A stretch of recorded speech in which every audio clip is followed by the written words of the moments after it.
stars in a rave. Man, I go hard, let's stand. Hello, everybody, and welcome to another episode of Kop End Fracas, powered by Touchline Media Group. I am your host, Krish. Before we do get stuck in today's pod, I just want to kind of do a little bit of a read from our partners over at Fanslide. So this episode of Kop End Fracas is proudly sponsored by our partners over at Fanslide. That's right, Fanslide is back, empowering your fantasy football experience for this summer's Euros. What on earth is Fanslide? Newer listeners are asking. Well, Fanslide is the world's first live and in-play fantasy football game with no long-term commitment. You can play in one-off matches that you'll be watching live with real-time updates supported by the good people at Opta. Slide plays in and out whenever you think a strong 15 minutes is on the cards and earn those points. But most importantly, get them on in the key moments of the game so you can beat your mates and claim the bragging rights in your group chat. I had a very good one yesterday when I had Benzema locked in for when he scored both of those goals in the France game. So I was very happy at that. Still didn't finish in the money places, but, you know, we take the small victories when we can.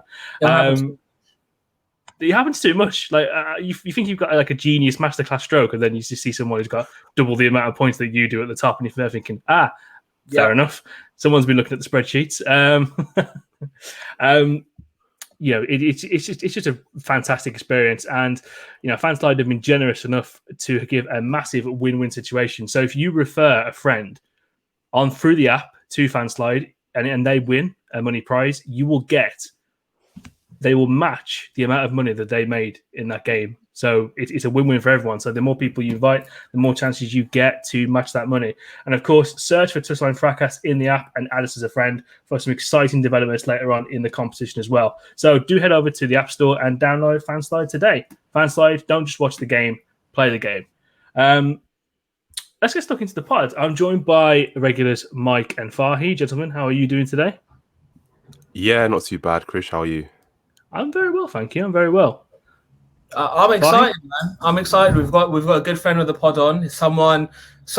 He was our first guest of the pod last year, and it was thanks to this individual that we then started getting more guests on. We used his episode as the benchmark.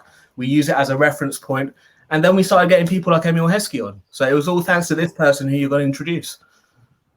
And that person, indeed, as you can see on the screen if you're watching on YouTube, is the fantastic James Pearce of The Athletic. James, thank you for joining us, and how are you doing today?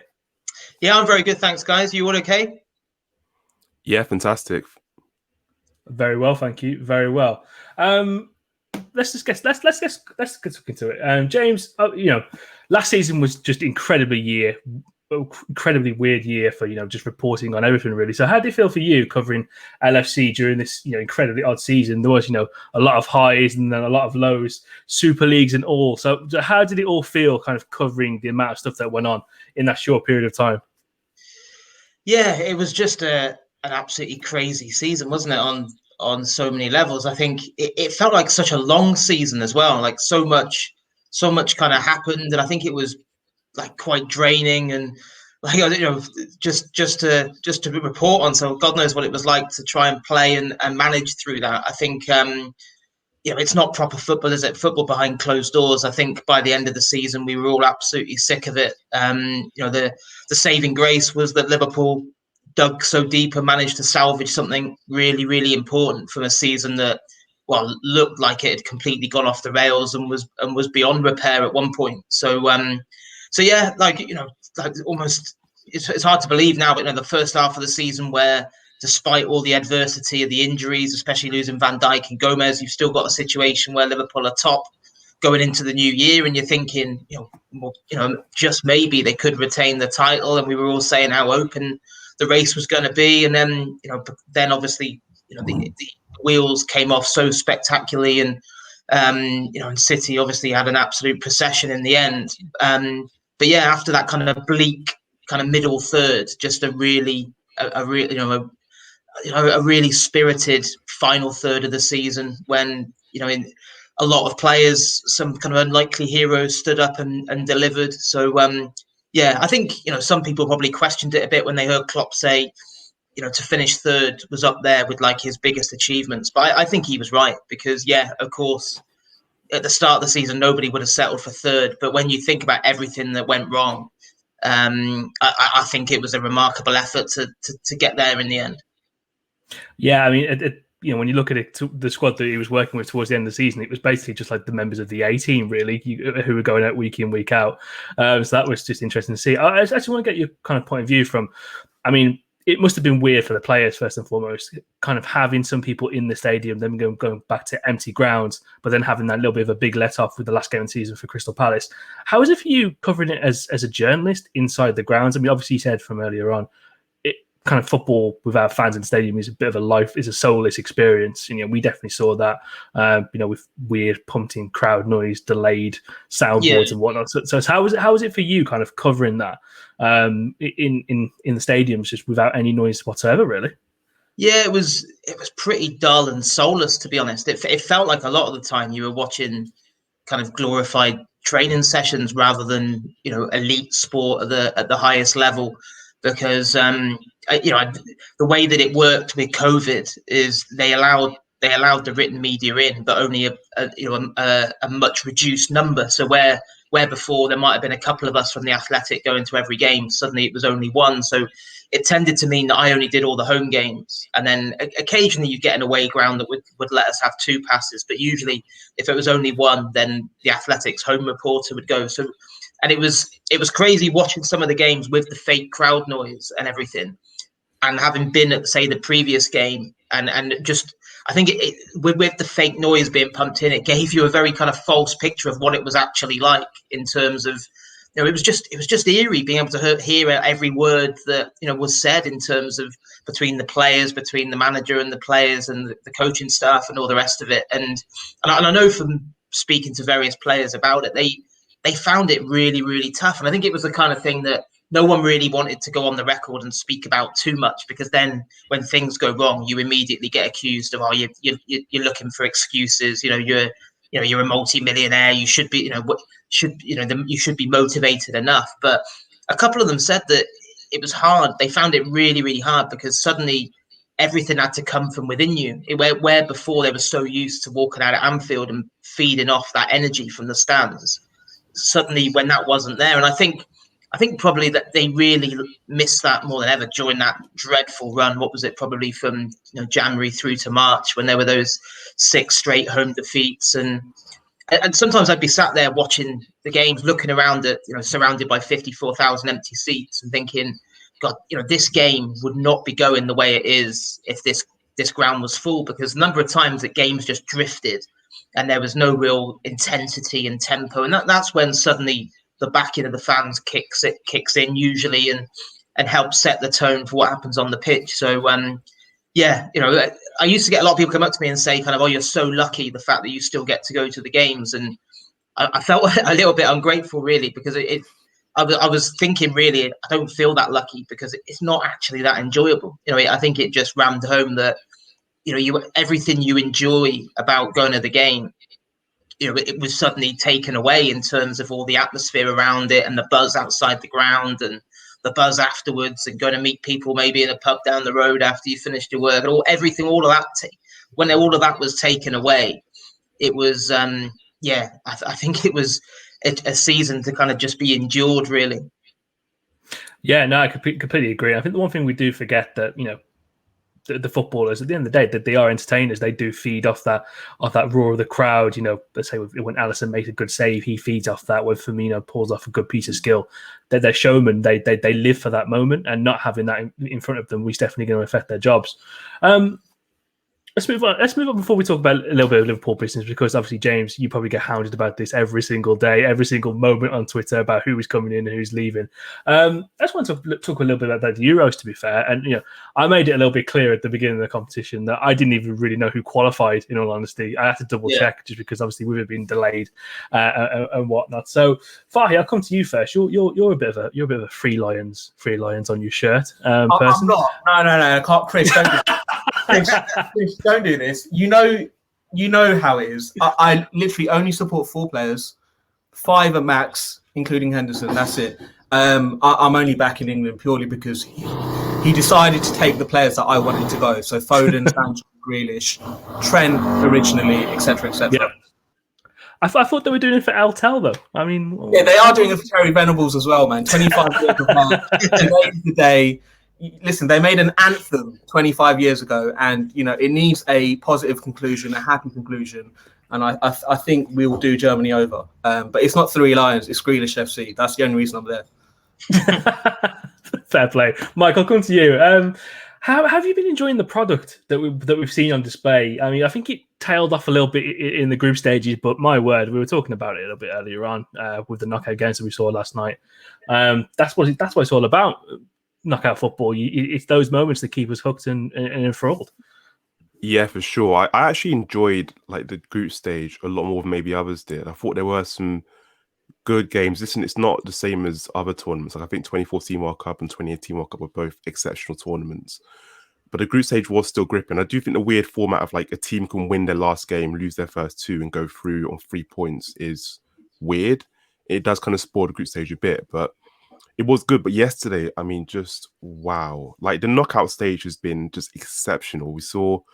I actually think when you look at like knockout competitions, yesterday might have been the best ever kind of collections of knockout games you've had on the same day ever.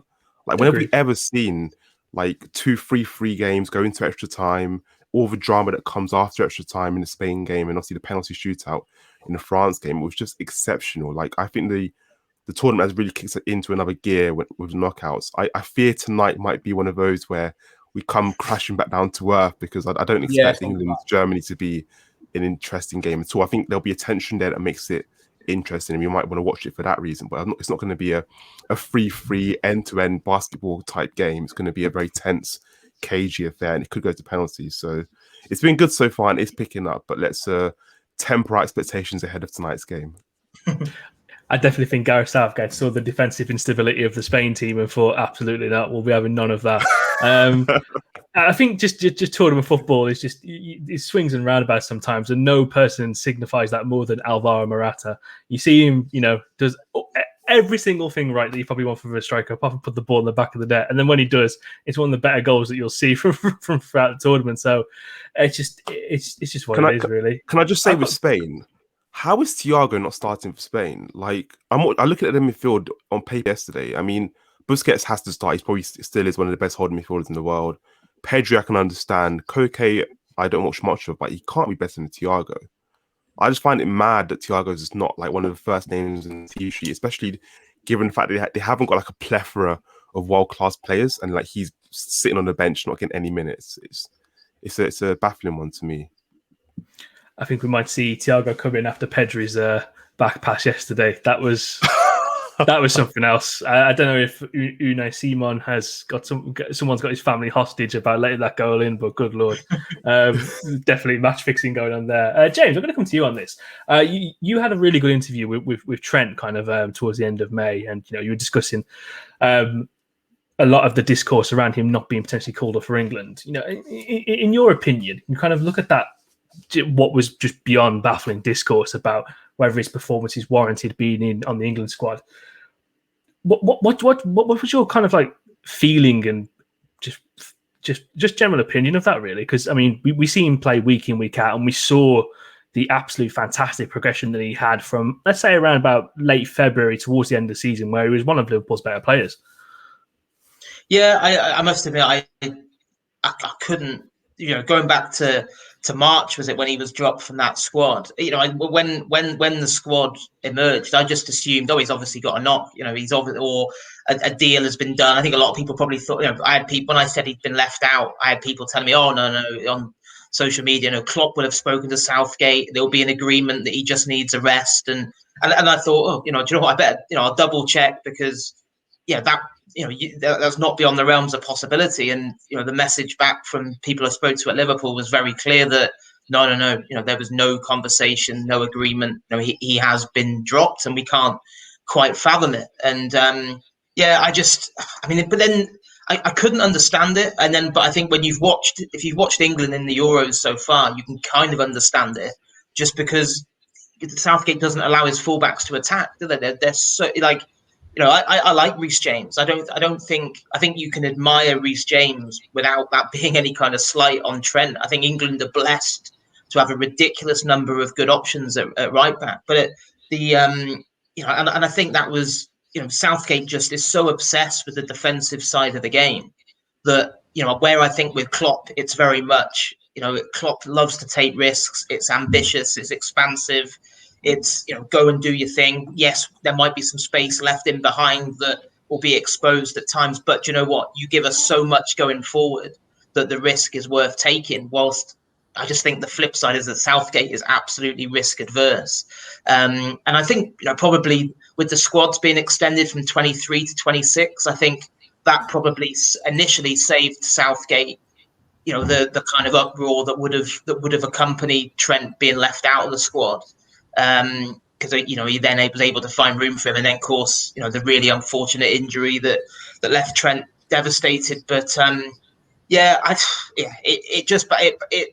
think it's a very difficult one to get your head around, because to me, like, Trent Alexander-Arnold is an absolute generational talent. I just think he is not only is he England's best right back, he's probably the best right back in Europe, and yet of course there's occasional defensive lapses.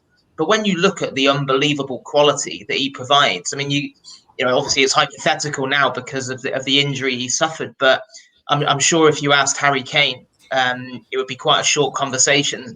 Who he would want to play as England's right back, and who was going to produce the best service to him. So yeah, I'm sure.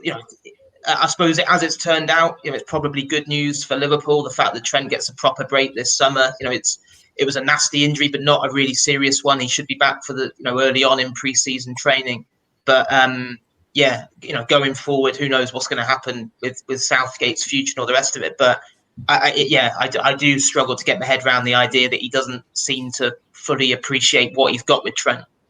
Do you know what's also hilarious? Just to add on to your point, James, I don't think Southgate just knows what fullbacks he wants to play. Like, even to this point, he changes the fullbacks every single game, and even the rumoured team for today is apparently Trippier, and I think Walker's going to be a wing back.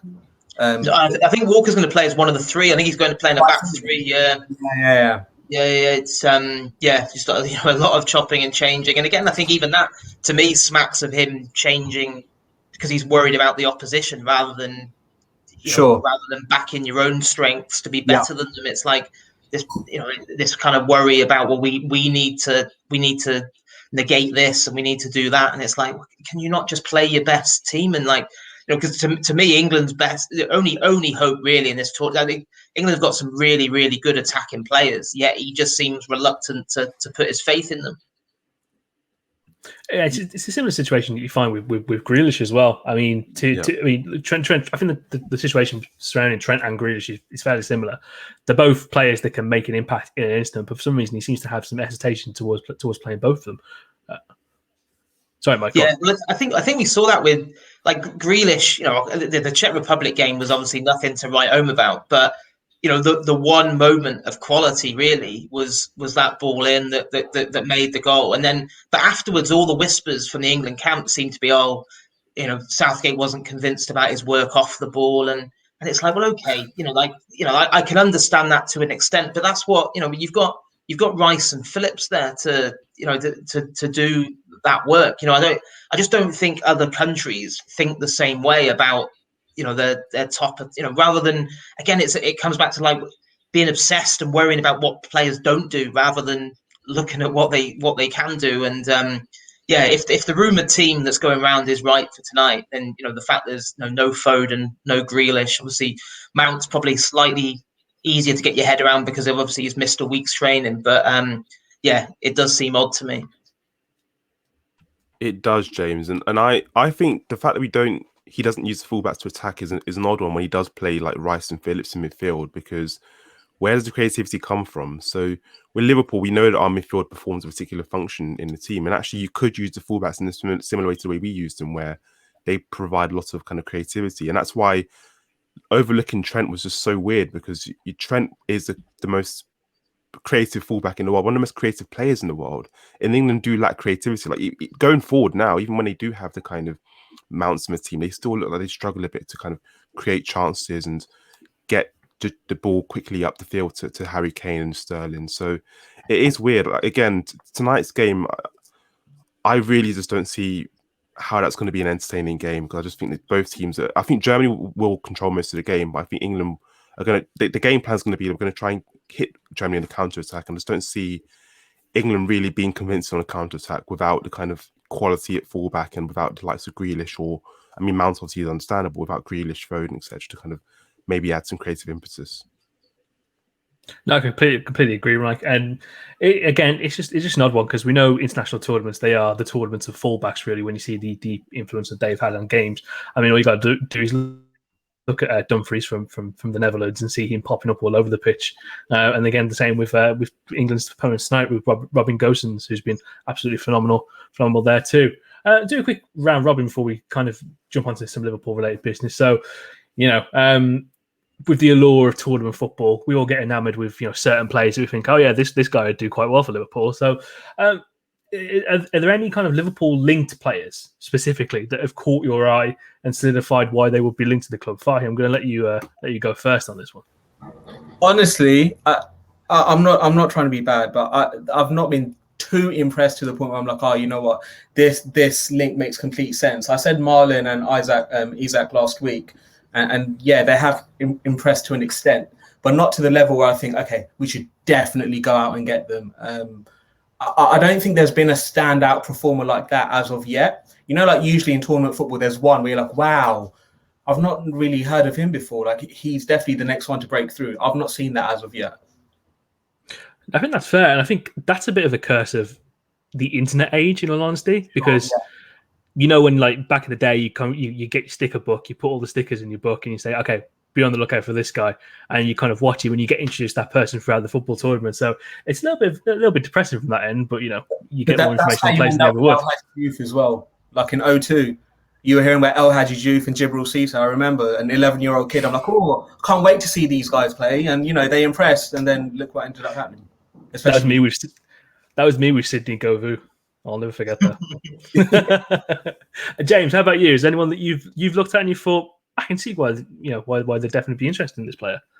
No, I agree. Really, there hasn't been anyone that's like absolutely leapt out of that. And I think also probably like for some of those names mentioned then that we probably had our fingers burnt in the past from reading too much into what someone might do at a major tournament. And I think, and obviously the homework that goes into signings now means I don't think whatever happened in these Euros was going to massively sway a club like Liverpool one way or the other. I'm old enough to remember Italia '90 and remember Toto Schillaci, lighting that tournament up. And I think he barely, he was like the one of the absolute stars of the tournament. Yet, I'm not sure whether he hardly played or even scored again for Italy after that World Cup. But I think you're right now in this, in the internet age with YouTube and all the rest of it. It's so. You just don't really get, those players like that just come out of nowhere to suddenly, to like. I think we almost watch too much football now, don't we? When we're aware of so many players that it's difficult for someone to just come out of nowhere. No, I completely agree, and it is just the curse of international football, really. I mean, Toto Schillaci is one that my dad always used up as to say, just don't get brought in by the allure of certain footballers because it will end up badly. Mike, how about you? I know you have a wider net of European expertise than myself for sure. So I know you've got a few flavors that you like to look at. Has anyone kind of like really solidified them for yourself from this tournament? I think I'd echo what like James and Fahi have said, really, that there hasn't been a standout star or anyone that's like, oh wow, this is amazing. Partly because I'd seen some of the players we've been linked to before. I'd seen them before and thought, okay, I can see why we're linked to them. But I guess, is it Malin? Is that how you pronounce it? Malin's the one I saw a lot. I've seen a lot more of this tournament and I thought, yeah, you can definitely see why Liverpool are linked to him. Like he's really quick, quite good in the ball, uses the ball quite well, seems intelligent. Seems like there is a player in there, but also Isak for me, because I think we've been linked to lots of centre forwards, and he's the one of the centre forwards that we linked to that's the most impressive, both before the tournament and obviously during the tournament now. So yeah, I'd echo what Fahi and James have said, and that there's no one who's stood out and been like, oh, this is amazing, but it's more like, oh, I can understand why Liverpool are linked to these players more now, even more so now. Fair point. I think the internet is abuzz with Renato Sanchez, signing Renato Sanchez after a few good games. But as we said yesterday, omelette du fromage tax should be applied in certain aspects. they used to crap on his name because of his spell at Swansea, and now because of three good games in the Euros, they're like, oh, he's the Wijnaldum replacement. It just shows you how fickle football fans are nowadays. It honestly does. But I mean, as fickle football fans ourselves, I think we can relate to that in certain aspects as well. Let's move on to one of the conversations that is always going to dominate Liverpool, and it is in terms of outgoings. But before we do kind of kick into that, James, you've managed to pick up the name Bad News Pearce over the past few years. I think I actually don't think that's very fair, in all honesty, because you're just doing your job, and you're just reporting on all the news you hear. But I want to kind of talk about it. In the past few years, as football transfers and news kind of dominate this news cycle that we have on social media, how do you find it covering Liverpool in this modern day era of football reporting? Yeah, I think the transfer window stuff definitely the least enjoyable part of the job, because I think, and it just seems to get worse and worse every year in terms of how many ridiculous rumours do the rounds. I think, and that's the thing, it's never been easier now for rumours to gather pace, because things get retweeted and copied and pasted on social media, and you see this. I saw it again earlier on before. You get this thing now where you might get like a Portuguese publication say, Liverpool have placed a bid for such and such, and then it gets repeated and repeated. This publication in Portugal is saying this. Then when you actually find the original report, they're quoting someone else in France, and then you go to that one and they're quoting someone else in Italy, and it's like, then you're thinking, well, hang on a minute, how would like Corriere dello Sport in Italy or something have the inside track on like a Portuguese player going to England who's never played in Italy? And then you're like, actually they don't. It's just a figment of someone's imagination. And so it's so you do some of the rumors you just know there's not even any point checking out because they're just absolutely ludicrous. But then there's a lot of other rumors that you do check out, and obviously whether it's speaking to people at different levels at the club or at agents and all the rest of it to try and kind of separate the fact from the fiction. But it's just a strange one, because it probably doesn't happen so much now, because I think when I was at the Echo, probably every little thing represented a story, where obviously probably now in what I do for the Athletic, probably there's probably a bit of a different threshold. But it used to be, people would obviously be on your case. Is there any truth in this? Is there any truth in this? And of course, if you give them the answer they don't want to know, then you just get abuse, and you get told, well, you know nothing. You're not. It's like, well, you either want to know the answer or you don't. So I think that's one thing. People only want to hear what they want to hear, don't they? So it's so sometimes you just think, what, it's just not even worth the hassle of. I think probably an example would be at the weekend. I had lots of people asking what there was reports saying that Liverpool had submitted a £35 million bid for Kingsley Coleman, and I was told absolutely 100% that's wrong. But you're like, well, is there any what? It didn't come from anywhere reliable in the first place. Not that many people are talking about it, so you just think, that's not really a story. Just that a transfer rumor that came from somewhere wasn't actually true. So, but it's I think at the moment it's been very quiet now for a few weeks. I don't think it's any great secret that Liverpool need to generate funds from sales, and I think. And a bit like last summer, at the moment, there's a big question mark in terms of how much money they can actually generate, because it's been a massive strength, hasn't it, of what Michael Edwards has done in recent years in terms of not only have Liverpool bought really cleverly, but they've managed to secure amazing fees for fringe players who didn't really have a future at the club. And I think that challenge has definitely been made a hell of a lot more difficult due to the pandemic, because you take the Bournemouth example of how much they gave Liverpool for Solanke and Jordan Ibe and Brad Smith. And I just don't think there's that same kind of money sloshing around in kind of this kind of like pandemic affected period. So it's going to be intriguing to see what happens. But I think similarly to last year, where obviously it was later on in the window when Liverpool brought in Jota and Thiago. At the moment, it looks to me like it's probably going to be a similar kind of story. I think that's really interesting, and obviously one of the questions we wanted to discuss today was kind of, that sell to buy model that Liverpool do have in certain aspects of their transfer policy, and it's like you said, James, the validity of that model operating within this COVID market, does that kind of like really throw it askew? Because I mean, when you look at kind of the valuations for the guys such as Harry Wilson and even Xherdan Shaqiri to an extent, the valuation of those players it's really hard to knock down. Obviously, Michael Edwards drives a very hard bargain. You wouldn't want to see him on Bargain Hunters if you were looking to flog something the other day, because he will know its true worth.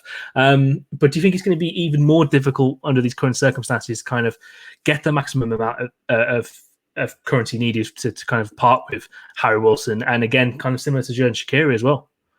Yeah, and I think you probably throw like Marco Grujic into that mix as well, in terms of players that ideally they probably would be looking at doing permanent deals for. But it's that balancing act, isn't it, really, between you want to maximise what you can get for them, but I think there probably also has to be a dose of realism. I think rewind a year and Liverpool turned down, I think it was 12 million off Burnley for Harry Wilson, and they were holding out for kind of nearer 15. And you think now, well, maybe that was a deal that in hindsight they probably should have done. And because I think it's probably not any. I think they probably thought that, obviously, like everyone, we probably thought we'd be in a much different position in terms of the pandemic, and that things would have recovered a lot more than they have done. But so I think that was why it was interesting last week that it became pretty clear that suddenly they were open to the idea of selling Neco Williams and Nat Phillips, and I think I think that's related to the fact that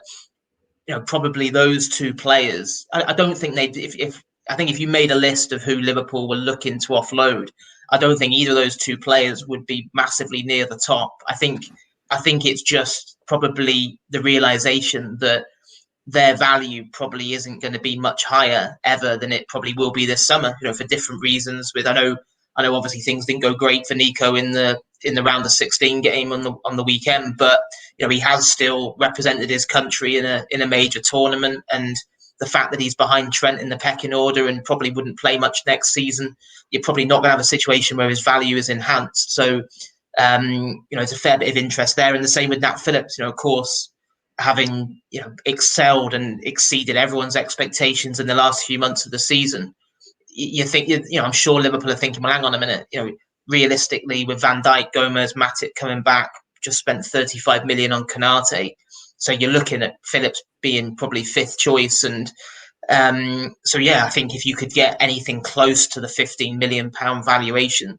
then I can see the business sense in that. But I think a lot of that is because at the moment, it's not massively easy to shift Wilson and Grujic and Origi and Shaqiri and players like that for the fees that you'd want to get for them. I mean, Origi is probably the perfect example of that, because he's still at a decent age. You still look at Origi, and that's what I do, and think he's got all the tools you'd want in a centre forward, yet he can be so infuriating to watch at times. And there's no doubt that his value has declined because he's hardly played, has he? And with hindsight, you'd probably say the best time to sell Origi would have been after the Champions League final. Now, to be honest, I can't for a minute claim that I thought that was the right thing to do at the time. But obviously, when if you had a crystal ball, it would have been, because his stock would have been massively high, and there would have been a big queue of clubs looking to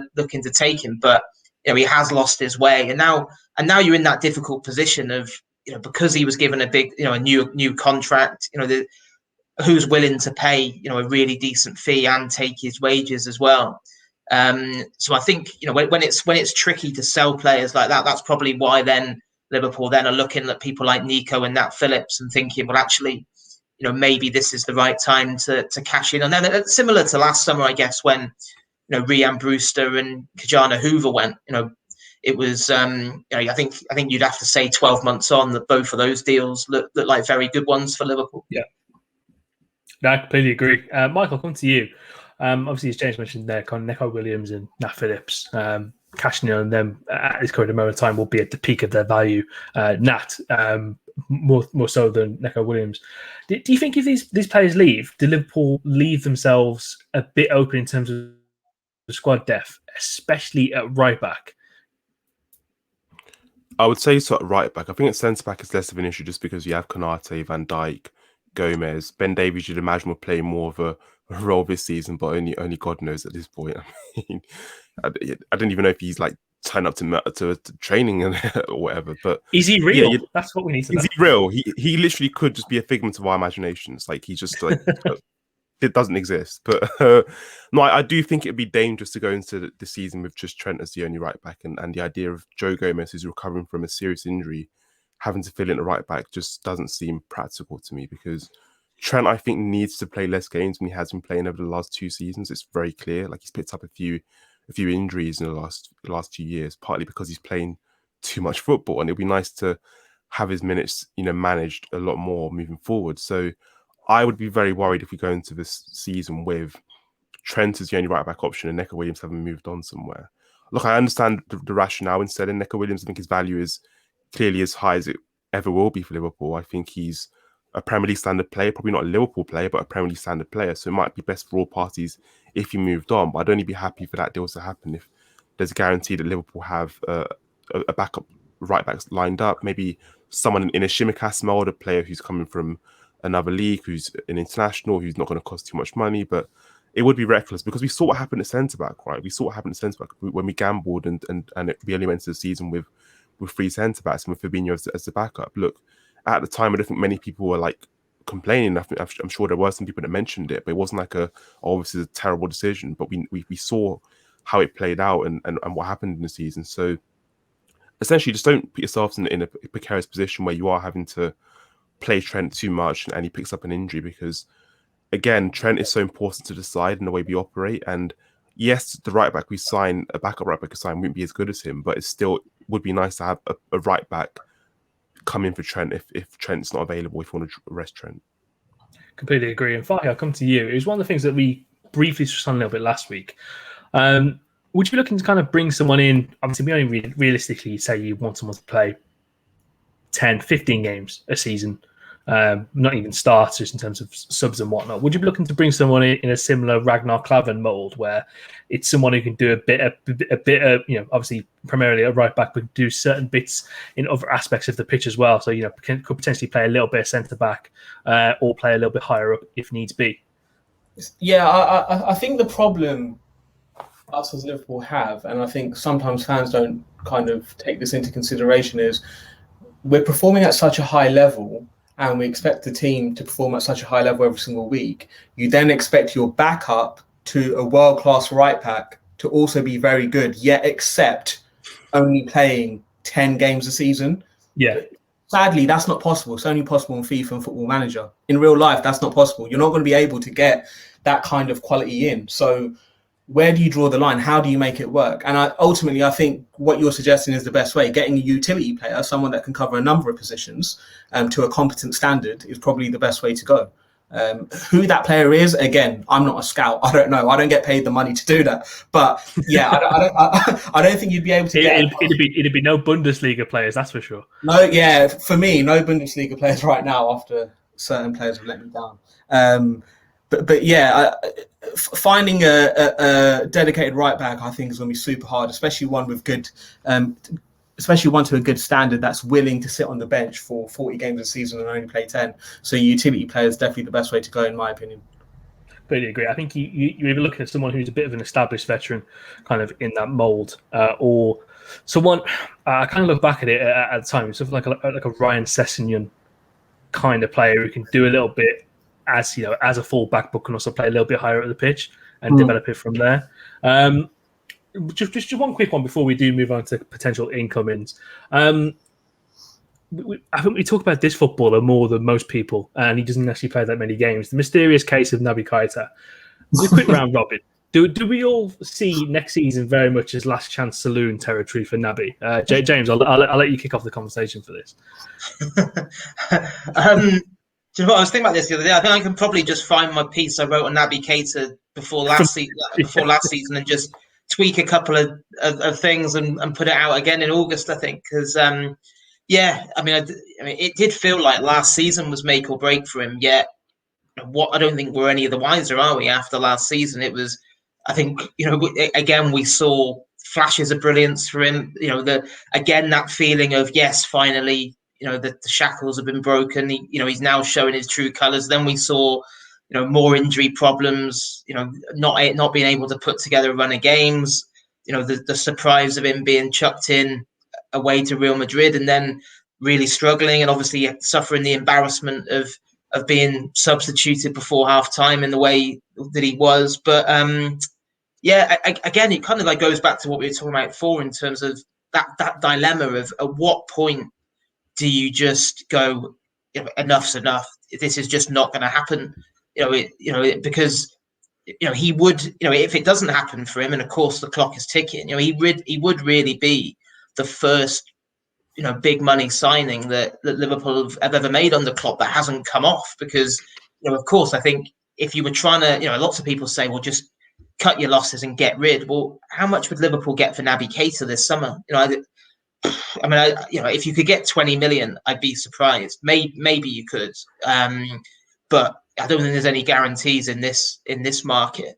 So you're talking about, only what was it, 52.75 million they paid for him. So all I know at this stage is that Liverpool are adamant they're not actively looking to shift him on. I know Keita himself has said that he wants to stay. He wants to fight and prove that he can belatedly become a really important part of the team. So you would have thought this season is last chance saloon if that indeed happens. But yeah, it's I think it's very much one of those. I think you almost like you're thinking it might be worth giving it another year, because the alternative this summer is just to make such a big loss that would that really make sense? I think there is a little bit of an allure with it as well, where he's obviously been on this fitness regime program to use kind of the strength and conditioning to make himself more durable. So there is a bit of a risk reward to say, if he can get a few games under him this season and some of the old issues do presume, and you do want to move him on next year, he could potentially increase his value whilst bringing something else to the Liverpool squad. But again, you wouldn't bet your life on it, or you wouldn't even bet a fiver on it, in all honesty, given his track record. So it is a massive shame, but I think it is what it is at this point, really. Mike, Fahi, I think we can both agree. Last chance saloon. Yeah, 100%. Like, the one thing that keeps me believing Keita could be a good player is the way the manager speaks about him all the time. Like, the manager's always so enthusiastic about how good he is and how he'll come good eventually. So I always kind of trust Klopp's judgment. But last season was the season I thought, okay, he ended the title winning season in amazing form. Probably our best player in his last 10 games or so, or the post lockdown period where we come back. He's probably the best player. And I thought, okay, he's going to kick on. I mean, he hasn't kicked on, and he's spent most of the season now injured. So it really is last chance saloon. But I'm hoping somehow, some way, he stays fit and puts together a run of games, because we know how good he is. That's the frustrating thing. He's a quality player. Not going to lie to you, Mike. If I spent £52 million on a midfielder, I also will tell the world how good he is, because I would not want to admit that what I've signed has worked out. So I'm tired of this storyline. Honestly, I'm just tired of it. For the past 2 seasons, I've been moaning about the situation that we've been in with Keita. And again, I don't doubt his ability. It's clear to see. No one does. He has the ability to play for Liverpool, but ultimately, there's no consistency. He can't stay fit. And also, when he is then fit, Klopp does not trust him enough to play him consistently in the team. For that reason, he's then not able to pick up any form. So, it just goes round in a vicious circle, and it's just never going to end. So, again, James is right, though. Do you really want to cash out right now and only get 20-25 mil? I don't think you want to do that. So, potentially, the risk reward is probably worth giving him another season. But yeah, as a fan, I can't back the situation anymore. I'm very tired of it. 1 million end, Robbie. 1 million end. Let's move on to Liverpool incomings. And James, you reported last week that Liverpool, we've been linked to so many midfielders in the past few weeks. Like you said earlier on, those weird rumours that do come up. I think Otavio of Porto was one that pops up over the weekend. I was thinking, well, that makes no sense. But one that actually does, in a way, make some sense is one you reported on last week in Aston Villa's Scottish Warrior, John McGinn. Can you shine a little bit of light kind of on that story and why Klopp and the analytics team have quite a keen interest in the player? Yeah, well, I think there's a couple that we've reported on in the Athletic recently in terms of that are definitely on Liverpool's radar. I think certainly no bids or anything like that have gone in or anything remotely imminent. But of course, the scouting, the recruitment guys are always looking and always drawing up shortlists and changing them as and when. And I think Klopp is a big admirer of McGinn. There's no doubt about that. I just think, and obviously we know that McGinn's got a good relationship with Andy Robertson, so there's obviously that link as well. But I think the note of caution with that one, it is the fact that, as we know, when you try and buy off a fellow Premier League club, there's quite often a bit of a Premier League premium. And I think certainly my colleague Greg, who does Villa for us, said that he'd been told from good sources at Villa that they wouldn't even think about doing business for like 45, 50 million they were quoting. And you just think, well, I just don't see, unless there's any chance of knocking that down, I don't see that, being realistic at that kind of money. I think the one that interests me more is probably, Neuhaus from Mönchengladbach, who I wrote about recently, because I think and again, I don't think there's any guarantees whatsoever that Liverpool will follow up their interest in him, because he did have a release clause that which I think was about 40 million euros that they decided not to trigger. Now, obviously, Mönchengladbach didn't qualify for Europe. They had a really disappointed end to the season in the Bundesliga. So whether he'd be available for more or less after the Euros, I'm not 100% sure. But he's obviously a very different type of midfielder to Wijnaldum. More attacking, more creative. Probably not his game to do the defensive side of the game as well as Wijnaldum. But what he does have in common with him is incredibly durable. I think when I was doing some research on the data for that piece, I think he'd missed a game through injury since 2017, which is just crazy. And I think clearly there's a number of names being bandied around at the moment. I think just obviously they're probably more realistic than, say, Tielemans was another one, wasn't it? That name kept coming up going back a few weeks now, and I just think does Klopp like Tielemans? I'd be absolutely astonished if Klopp didn't like Tielemans. Who doesn't like him? And again, the kind of money you'd be talking to try and prize him away from Leicester this summer, I think that just probably makes other targets a bit more realistic. Very much looking forward to Greg's piece on how Aston Villa are systematically trying to destroy Arsenal this summer, which I'm very much looking forward to. But no, Neuhaus is very much a fan favourite, as you probably saw from our reactions. For me and Mike, we've been keenly watching him since about what would you say, Mike? December, October, something like that. Yeah, like really early on this season, like last season, we started watching a lot of like Gladbach games, and he is really impressive. Like I think he'd be a good signing. So that would be one that would really get the old motor going. So hopefully that there's something to be done there. But yeah, it is obviously there's definitely no secret that they're definitely looking for a midfielder. I mean, we've seen so many names linked. Like we talked about earlier, Renato Sanchez, Neuhaus, another one too. Ryan Gravenberch of Ajax I've seen come up a few times. I think if you're looking for someone who can play very much that same Gini Wijnaldum mould as he did in the game against Northern Macedonia, I think he'd be a very good option. Still young as well, kind of clay there to be moulded. But his agent is Mino Raiola, so that would be fun. I think one of the things we've all discussed in the past few months, really, probably the past few years, is that it's no secret that we think Liverpool should probably be looking for a developing number 9. Some of us think that player should be a bit of a mobile big man. Others think it should be Josip Ilic. we're not going to name those people or who they are or reveal their identities, but that name was bandied about once. But James, for you, I know you've written this a fair few times that Liverpool should definitely be looking to try and sign a number 9 this summer. What kind of style and what kind of striker do you think they should potentially look to bring into the club? Do you think it should become someone in that like kind of Daniel Malen mold where he's quite a nippy centre forward, drifts out into the left and, he's quite able within the parameters of his role? Or do you think he should be kind of like a bit of a mobile big man, someone can hold up and bring others into play, kind of like a Dusan Vlahovic of Fiorentina? No,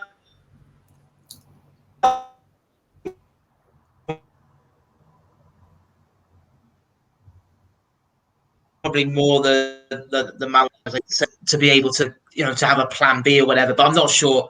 I don't think that really works under Klopp. When you think when Klopp first came in, he inherited, like, if he wanted a plan B, he had Christian Benteke there, didn't he? And I think it became abundantly clear very, very early on that he was just the absolute opposite, really, of what Klopp wanted in a dynamic, quick, expansive attacking game. So, I mean, again, I think it's very quiet in terms of plausible links, really, with attacking, genuinely attacking players at the moment, because I think so much hinges on what happens in terms of players going the other way. I think I've written quite a few times that it just feels like Liverpool have to go and invest in another elite attacking figure this season.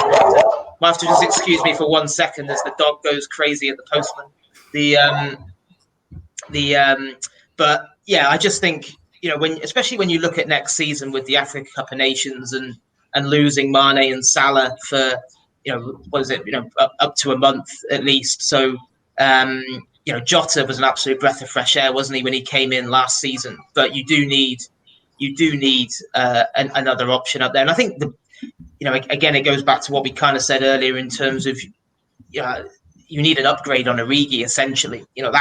That makes the biggest sense if you can move Origi on and then obviously put that money towards getting someone else in, because I think Harvey Elliott probably sometimes gets a bit forgotten in this debate in terms of course he's come back from a really successful loan period at Blackburn, and certainly at the moment the plan is to keep Harvey Elliott around next season. I think a final decision on that won't be taken until pre-season. Depends how he does and how much he impresses, but I know that's his target, is to come back and prove to Klopp that he doesn't need to go anywhere next season, and I think that seems to be the club stance at the moment. So of course that then gives you the option of potentially playing Salah through the middle a bit more, or and just shifting them around. We know Klopp absolutely loves his versatile attacking players, but yeah, in terms of a personal opinion, then yeah, I just think despite Firmino pulling it around a bit and actually finishing the season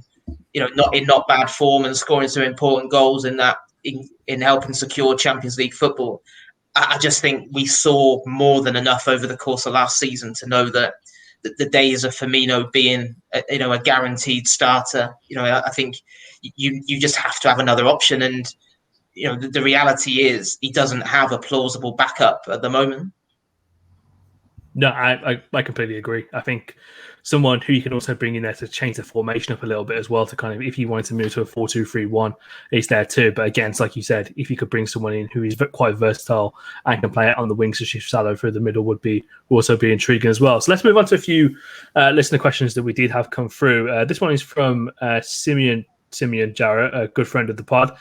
He's asking which under 23 or under 18 star is likely to break out in the team next season, and will Curtis Jones be given a bigger role?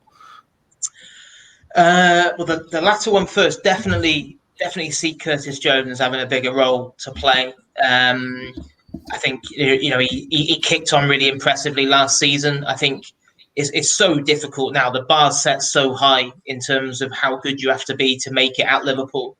But I think we saw enough from Curtis Jones at still such a young age to believe that he's capable of continuing to make steps. And then I think it's difficult, isn't it? Because I wrote a big piece on The Athletic this week actually with Liam Coyle, who's just been released Liverpool after 12 years, and you think back a few years, and he was being touted as someone who, could really make the step up, and then suddenly he's dealt some horrendous bad luck with injuries, and now he's he's been released and is just signed for Accrington Stanley. So I think sometimes we kind of forget just how hard it is to what Trent has done is just ridiculous, absolutely ridiculous. Such a young age to have done what he's done. So when I think I do look at you think of players like Leighton Clarkson and Jake Kane, who they made really big steps forward last season as well. But if I was looking at the 18s, then the one that jumps out at me is James Balagizi in terms of whenever I watch him play, I just think you've got everything that you could possibly wish to have in a centre midfielder, and and I'm really excited to see what happens with him. And yes, he'll need some luck. He'll need to stay fit, and he'll need to hope that opportunities come his way, a bit like what happened with Trent. But yeah, Balagizi is probably the one that I'm most excited about. Proper footballer in that under 18 kind of cup run from last season. He was absolutely fantastic. Actually, to be fair, I think the entire team were, in all honesty, they're breathtaking to watch at some points. I made a very good. We kept making points week in, week out on the pod where the Reds weren't playing that well, but just go and watch the under 18s play when they're on LFC TV, because they are quite a good breath of fresh air. Next question comes in from King Incognito 24, and he asks, what rotational players that Klopp will actually trust are we looking to target to strengthen the depth of the squad? I guess that's a bit more of a broad question, really. But actually, let's rephrase that. Do you think, kind of following on from what happened towards the latter end of last season, where Klopp was a little bit reluctant to kind of trust his bench or go to his bench, that'll be one of the key things that Liverpool should look to strengthen within the kind of the next 2 seasons or so?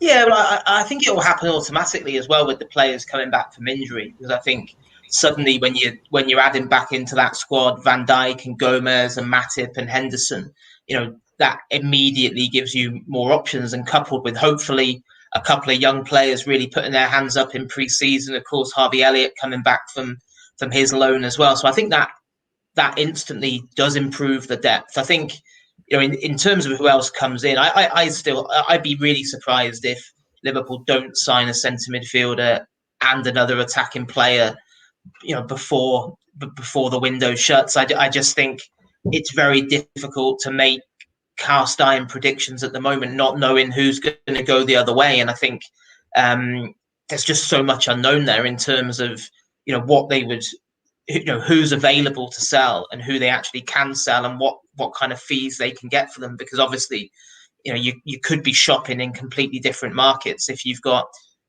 25 million to spend on a midfielder, or whether you've got 50 or 60 million. Completely agreed. James, before we do set off, I just want to quickly ask you about it's looking very increasingly that Rafa's going to be the next Everton manager. Just wanted to get your opinion on that, really.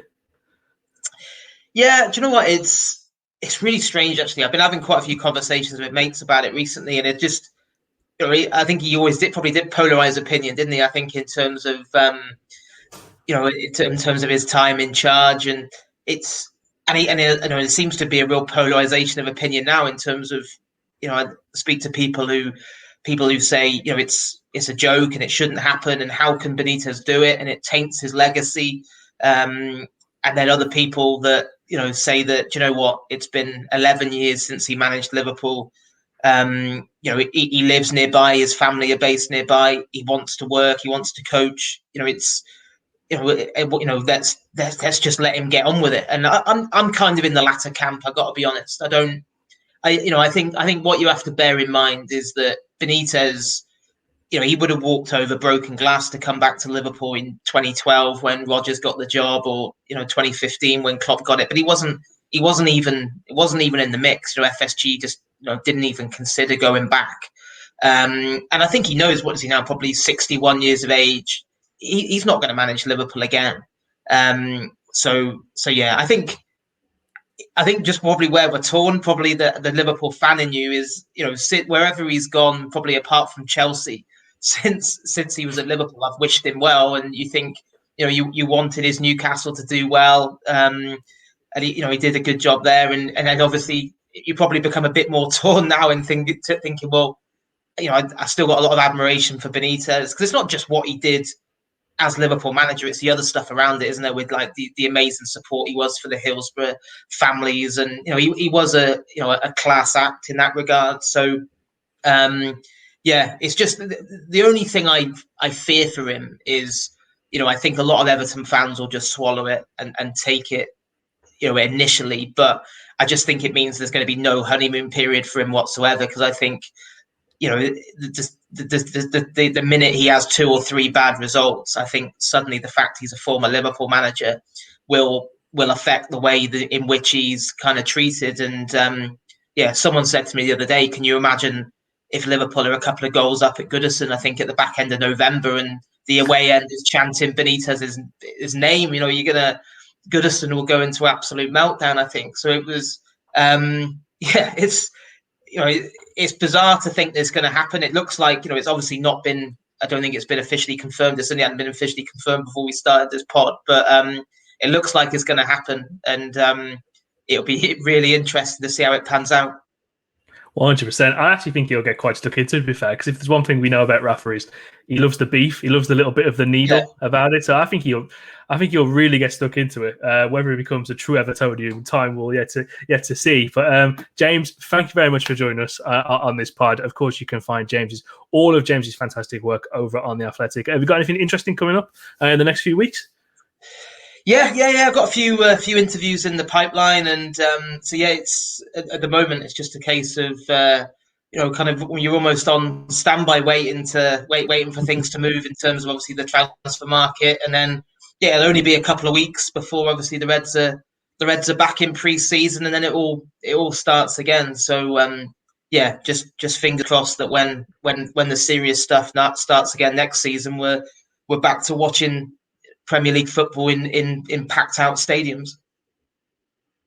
Here. The annual trip to Tranmere is coming up soon and swiftly. Of course, do follow all of James's work over at The Athletic. That has been your episode of Kop End Fracas for this week. I've been your host, Krish, and I've been joined by Mike and Fahi as well. And of course, big thank you for James Pearce for joining us this week. Until next week, we'll see you soon.